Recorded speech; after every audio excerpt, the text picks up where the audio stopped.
The Odyssey by Homer, Book 5. And now, as dawn rose from her couch beside Tithonus, harbinger of light alike to mortals and immortals, the gods met in council, and with them Jove the lord of thunder, who is their king. Thereon Minerva began to tell them of the many sufferings of Ulysses, for she pitied him away there in the house of the nymph Calypso. "Father Jove," said she, "and all you other gods that live in everlasting bliss, I hope there may never be such a thing as a kind and well-disposed ruler any more, nor one who will govern equitably.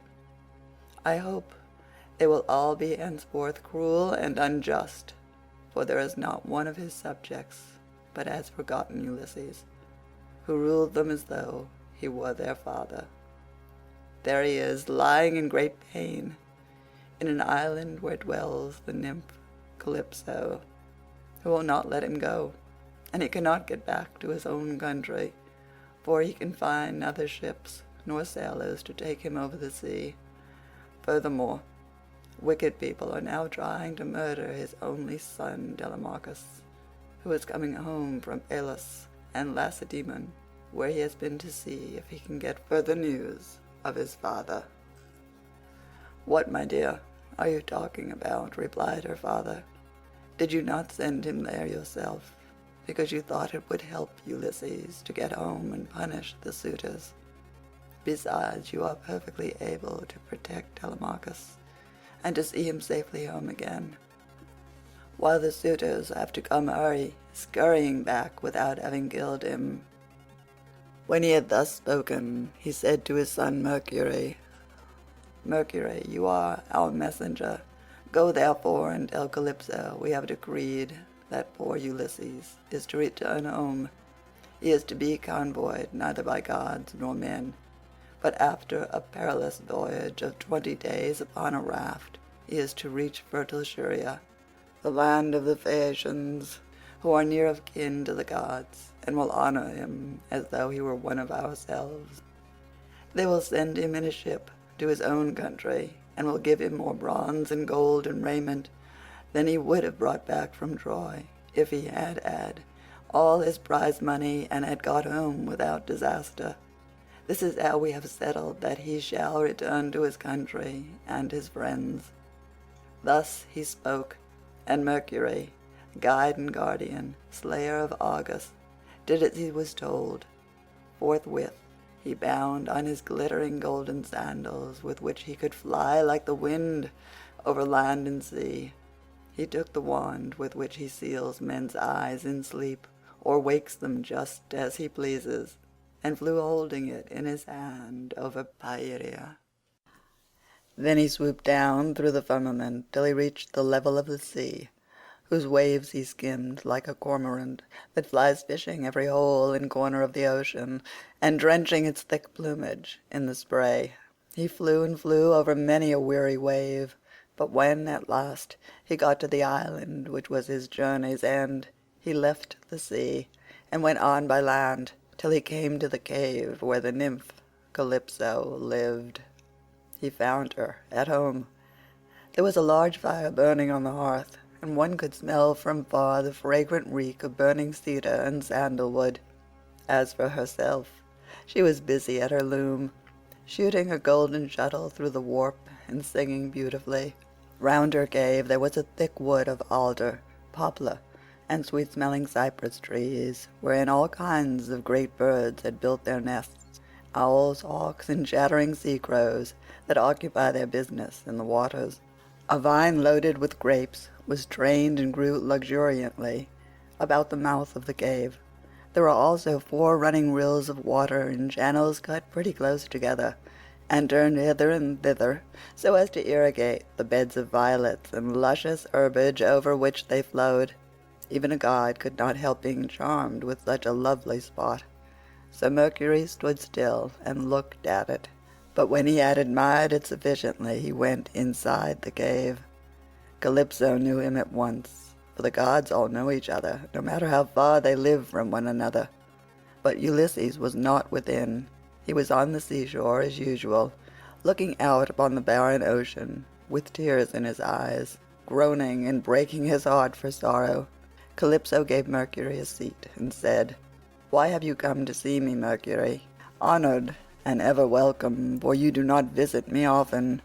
Say what you want. I will do it for you at once if I can, and if it can be done at all. But come inside, and let me set refreshment before you." As she spoke, she drew a table loaded with ambrosia beside him, and mixed him some red nectar.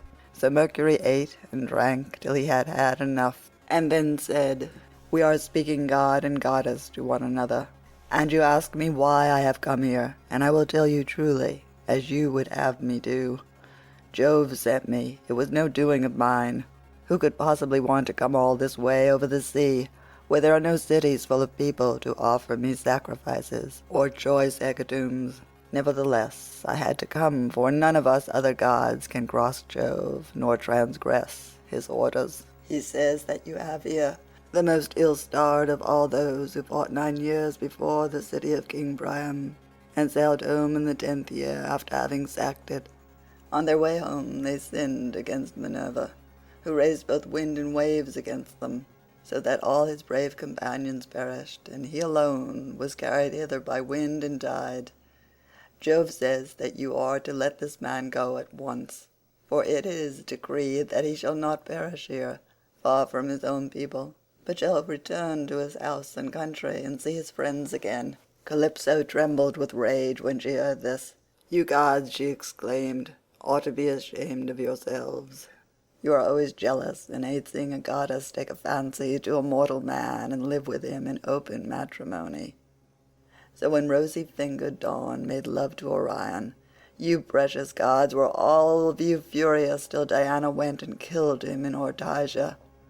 So again, when Ceres fell in love with Aetion, and yielded to him in a thrice-ploughed fallow field, Jove came to hear of it before so long and killed Aetion with his thunderbolts. And now you are angry with me too, because I have a man here.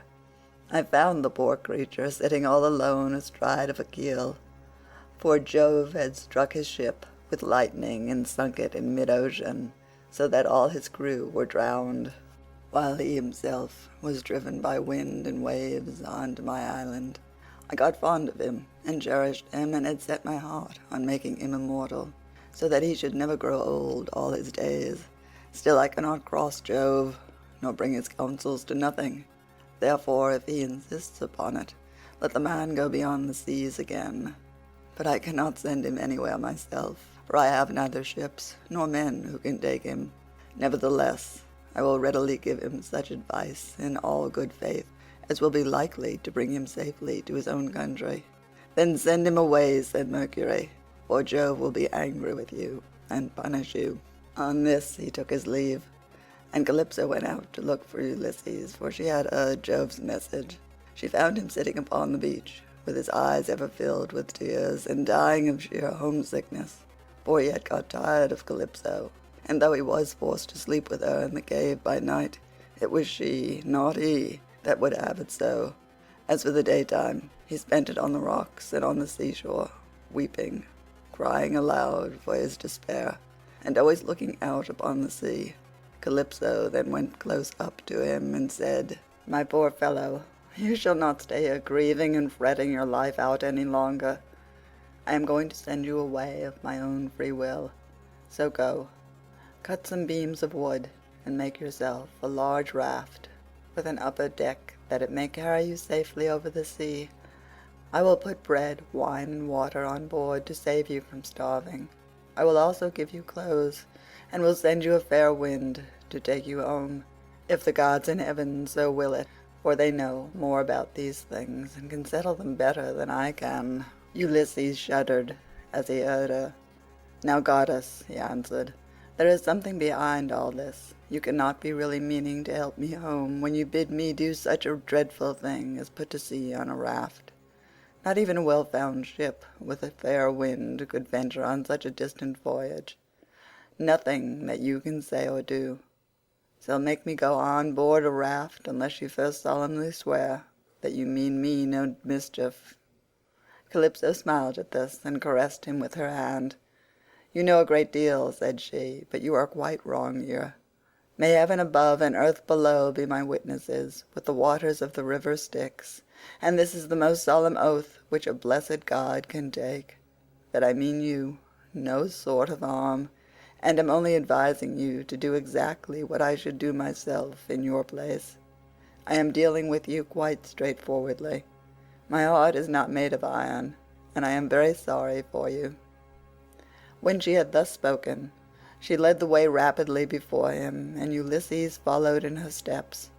So the pair, goddess and man, went on and on till they came to Calypso's cave, where Ulysses took the seat that Mercury had just left. Calypso set meat and drink before him, of the food that mortals eat, but her maids brought ambrosia and nectar for herself, and they laid their hands on the good things that were before them. When they had satisfied themselves with meat and drink, Calypso spoke, saying, "Ulysses, noble son of Laertes, so you would start home to your own land at once? Good luck go with you, but if you could only know how much suffering is in store for you before you get back to your own country, you would stay where you are. Keep house along with me, and let me make you immortal, no matter how anxious you may be to see this wife of yours, of whom you are thinking all the time, day after day. Yet I flatter myself that I am no whit less tall or well-looking than she is, for it is not to be expected that a mortal woman should compare in beauty with an immortal." "Goddess," replied Ulysses, "do not be angry with me about this.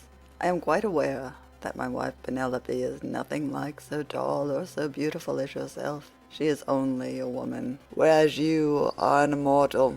Nevertheless, I want to get home, and can think of nothing else. If some god wrecks me when I am on the sea, I will bear it and make the best of it. I have had infinite trouble both by land and sea already, so let this go with the rest." Presently the sun set, and it became dark, whereon the pair retired into the inner part of the cave and went to bed. When the child of morning, rosy-fingered Dawn, appeared, Ulysses put on his shirt and cloak, while the goddess wore a dress of a light gossamer fabric, very fine and graceful, with a beautiful golden girdle about her waist and a veil to cover her head. She at once set herself to think how she could speed Ulysses on his way, so she gave him a great bronze axe that suited his hands. It was sharpened on both sides and had a beautiful olive wood handle fitted firmly onto it. She also gave him a sharp adze, and then led the way to the far end of the island where the largest trees grow, alder, poplar, and pine, that reach the sky, very dry and well seasoned, so as to sail light for him in the water. Then, when she had shown him where the best trees grow, Calypso went home, leaving him to cut them, which he soon finished doing. He cut down 20 trees in all, and adzed them smooth, squaring them by rule in good workmanlike fashion. Meanwhile Calypso came back with some augers, so he bored holes with them, and fitted the timbers together with bolts and rivets. He made the raft as broad as a skilled shipwright makes the beam of a large vessel, and he filed a deck on top of the ribs, and ran a gunwale all around it. He also made a mast of yardarm and a rudder to steer with. He fenced the raft all round with wicker hurdles as a protection against the waves, and then he threw on a quantity of wood. By and by Calypso brought him some linen to make the sails, and he made these too excellently, making them fast with braces and sheets. Last of all, with the help of levers, he drew the raft down into the water. In 4 days he had completed the whole work, and on the 5th Calypso sent him from the island, after washing him and giving him some clean clothes. She gave him a goatskin full of black wine, and another larger one of water. She also gave him a wallet full of provisions, and found him much good meat. Moreover, she made the wind fair and warm for him, and gladly did Ulysses spread his sail before it, while he sat and guided the raft skilfully by means of the rudder. He never closed his eyes, but kept them fixed on the Pleiades, on late-setting boots, and on the bear, which men also called the wain, and which turns round and round where it is, facing Orion, and alone never dipping into the stream of Oceanus, for Calypso had told him to keep this to his left. Days 7 and 10 did he sail over the sea, and on the 18th the dim outlines of the mountains on the nearest part of the Phaeacian coast appeared, rising like a shield on the horizon. But King Neptune, who was returning from the Ethiopians, caught sight of Ulysses a long way off, from the mountains of the Solymi. He could see him sailing upon the sea, and it made him very angry. So he wagged his head and muttered to himself, saying, "Heavens, so the gods have been changing their minds about Ulysses while I was away in Ethiopia. And now he is close to the land of the Phaeacians, where it is decreed that he shall escape from the calamities that have befallen him. Still, he shall have plenty of hardship yet before he has done with it." Thereon he gathered his clouds together, grasped his trident, stirred it round in the sea, and roused the rage of every wind that blows till earth, sea, and sky were hidden in cloud, and night sprang forth out of the heavens. Winds from east, south, north, and west fell upon him all at the same time, and a tremendous sea got up, so that Ulysses' heart began to fail him. "Alas," he said to himself in his dismay, "whatever will become of me? I am afraid Calypso was right when she said I should have trouble by sea before I got back home. It is all coming true. How black is Jove, making heaven with his clouds, and what a sea the winds are raising from every quarter at once! I am now safe to perish. Blessed and thrice blessed were those Danaans who fell before Troy in the cause of the sons of Atreus. Would that had been killed on the day when the Trojans were pressing me so sorely about the dead body of Achilles, for then I should have had due burial, and the Achaeans would have honoured my name. But now it seems that I shall come to a most pitiable end." As he spoke, a sea broke over him with such terrific fury that the raft reeled again, and he was carried overboard a long way off. He let go the helm, and the force of the hurricane was so great that it broke the mast halfway up, and both sail and yard went over into the sea. For a long time Ulysses was under water, and it was all he could do to rise to the surface again, for the clothes Calypso had given him weighed him down. But at last he got his head above water and spat out the bitter brine that was running down his face in streams. In spite of all this, however, he did not lose sight of his raft, but swam as fast as he could towards it, got hold of it, and climbed on board again so as to escape drowning. The sea took the raft and tossed it about as autumn winds whirl thistle down round and round upon a road. It was as though the south, north, east, and west winds were all playing battledore and shuttlecock with it at once. When he was in this plight, Ino, daughter of Cadmus, also called Leucothea, saw him. She had formerly been a mere mortal, but had been since raised to the rank of a marine goddess. Seeing in what great distress Ulysses now was, she had compassion upon him, and rising like a seagull from the waves, took her seat upon the raft. "My poor good man," said she, "why is Neptune so furiously angry with you? He is giving you a great deal of trouble, but for all his bluster he will not kill you. You seem to be a sensible person. Do then as I bid you. Strip, leave your raft to drive before the wind, and swim to the Phaeacian coast where better luck awaits you. And here, take my veil and put it round your chest. It is enchanted, and you can come to no harm so long as you wear it. As soon as you touch land, take it off. Throw it back as far as you can into the sea, and then go away again." With these words she took off her veil and gave it to him. Then she dived down again like a seagull and vanished beneath the dark blue waters. But Ulysses did not know what to think. "Alas," he said to himself in his dismay, "this is only some one or other of the gods who is luring me to ruin by advising me to quit my raft. At any rate I will not do so at present, for the land where she said I should be quit of all troubles seemed to be still a good way off. I know what I will do. I am sure it will be best, no matter what happens. I will stick to the raft as long as her timbers hold together, but when the sea breaks her up I will swim for it. I do not see how I can do any better than this." While he was thus in two minds, Neptune sent a terrible great wave that seemed to rear itself above his head, till it broke right over the raft, which then went to pieces as though it were a heap of dry chaff tossed about by a whirlwind.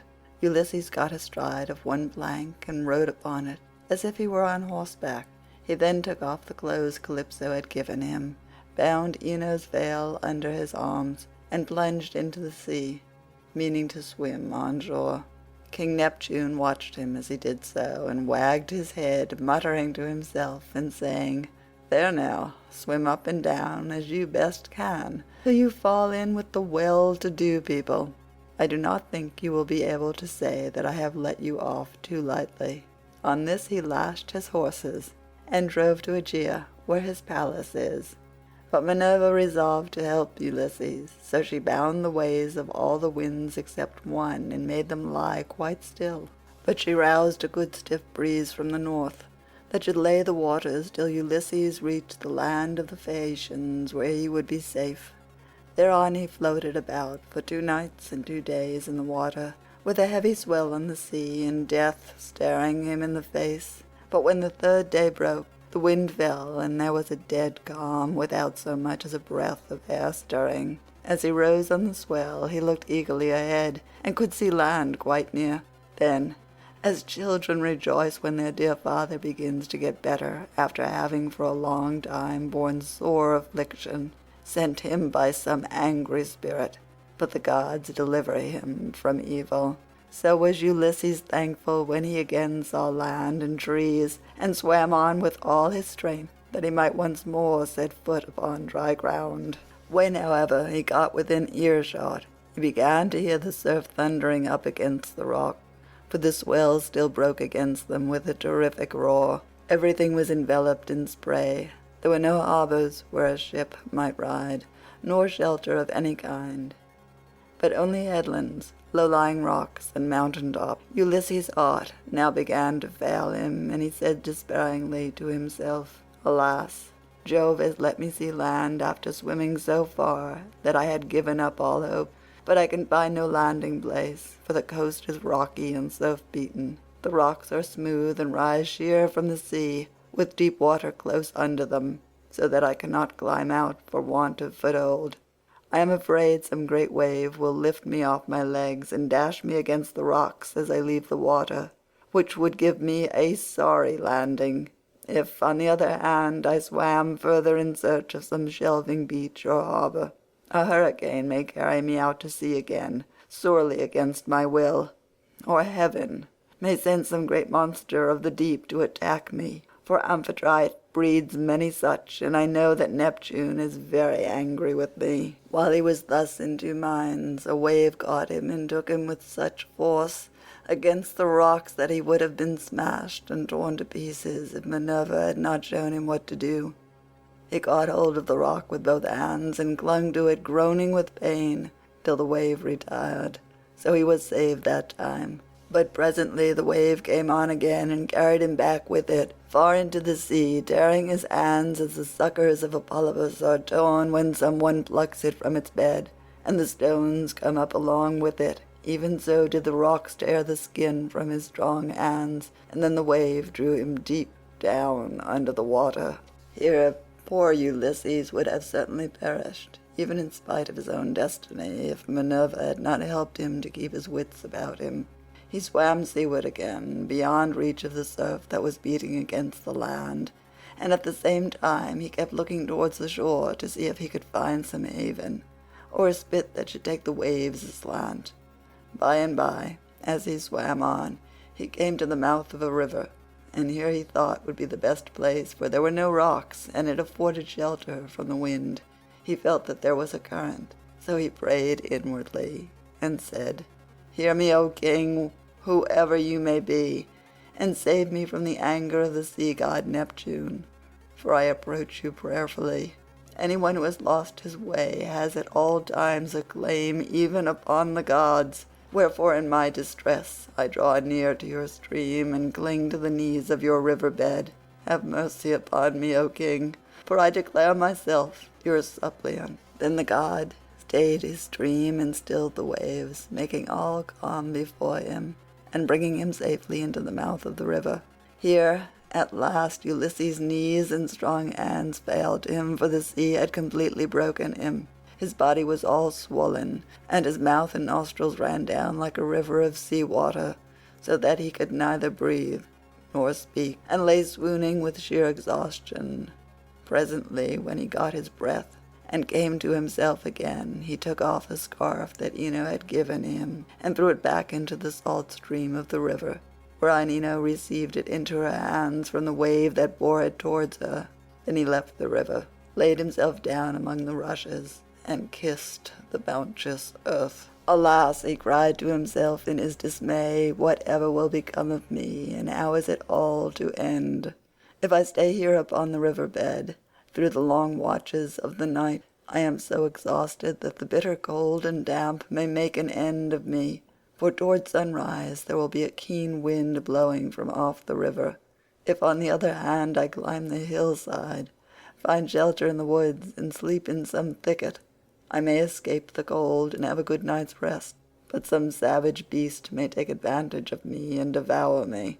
In the end he deemed it best to take to the woods, and he found one upon some high ground not far from the water. There he crept beneath 2 shoots of olive that grew from a single stalk, the one an ungrafted sucker, while the other had been grafted. No wind, however squally, could break through the cover they afforded, nor could the sun's rays pierce them, nor the rain get through them, so closely did they grow into one another. Ulysses crept under these and began to make himself a bed to lie on, for there was a great litter of dead leaves lying about, enough to make a covering for 2 or 3 men even in hard winter weather.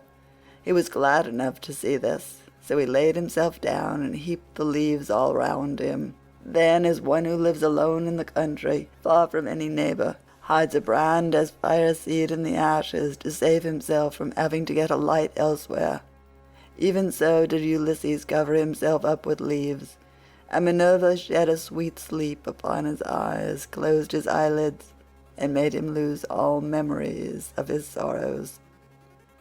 End of Book 5.